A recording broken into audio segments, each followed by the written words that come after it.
Today we're looking at a book that describes the applications of the forms of Silat.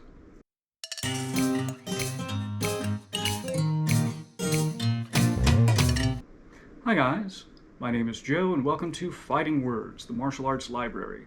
On this channel I review martial arts books and talk about other martial arts related subjects.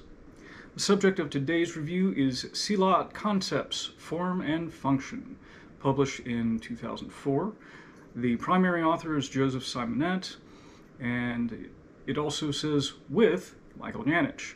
Joseph Simonet had a background in Silat, in American Kempo, Wing Chun Kung Fu, and I think Tai Chi as well.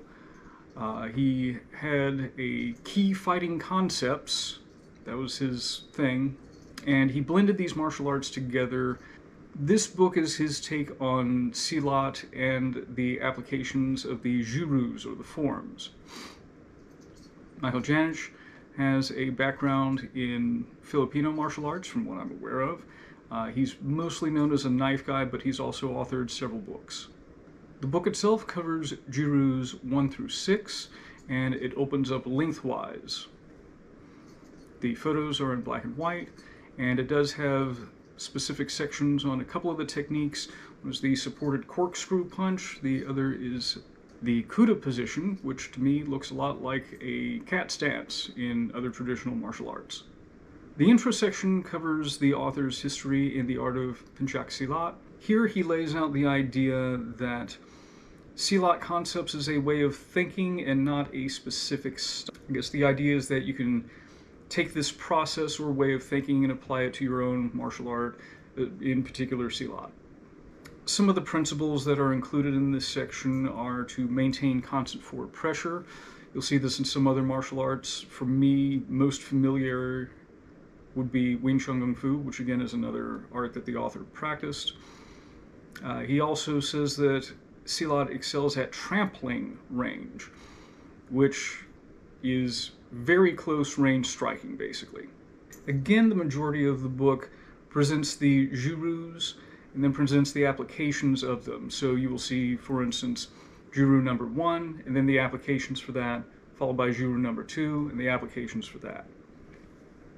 The jurus get progressively longer, and most of them build off of one another. So the odd-numbered ones will sort of build off of one another. You'll see like linking ideas and concepts and techniques.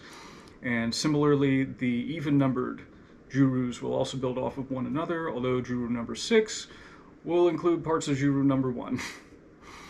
But from a reader's perspective, as a learner, you know, once you get used to doing juru number 1, you move on to juru number 3, you're like, okay, I understand the first part of this, or a lot of the movements in this, because I've already been doing them from the first form.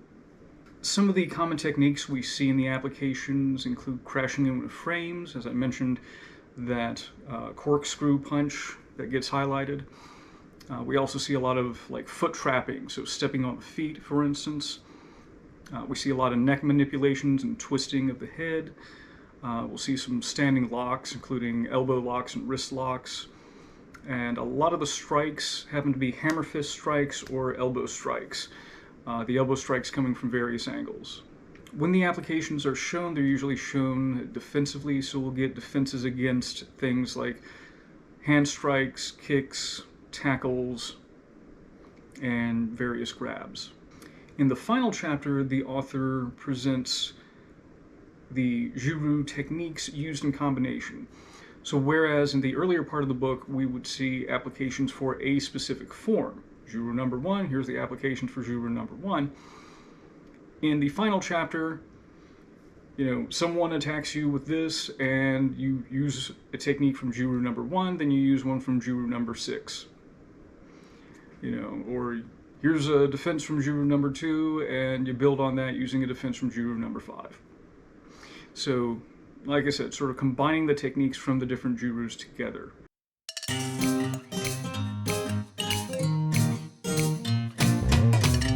As far as the prose go, really good, clear pictures, really good descriptions. The fact that a lot of the jurus build off of each other. It means that there's sort of redundancy built into it as far as like a learning process goes. So this would sort of reinforce the applications of the techniques over and over and over again. And frankly, I like a lot of the applications. I like a lot of the crashing in and the use of the elbows and hammer fists. So yeah, good for that.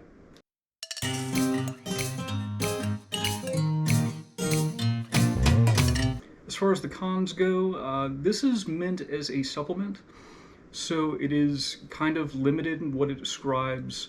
Not every technique is given a full description. So I believe it was meant to be used in conjunction with a video series of a similar or same name.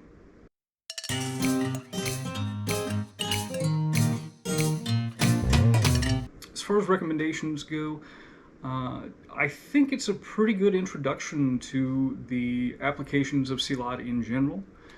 I think this would work best if you already had the video series or you were training in Silat and wanted to know some of the applications of some of the forms. But for me, as someone who is sort of like just curious about the style, I think that this works as a solid introduction. And like I said, I think some of the applications shown work pretty well for self-defense. Anyway, that's all I have for this week. Thank you for watching. If you've ever practiced Silat or you've encountered this particular author before, I'd appreciate any feedback you have on it. And I'll see you again.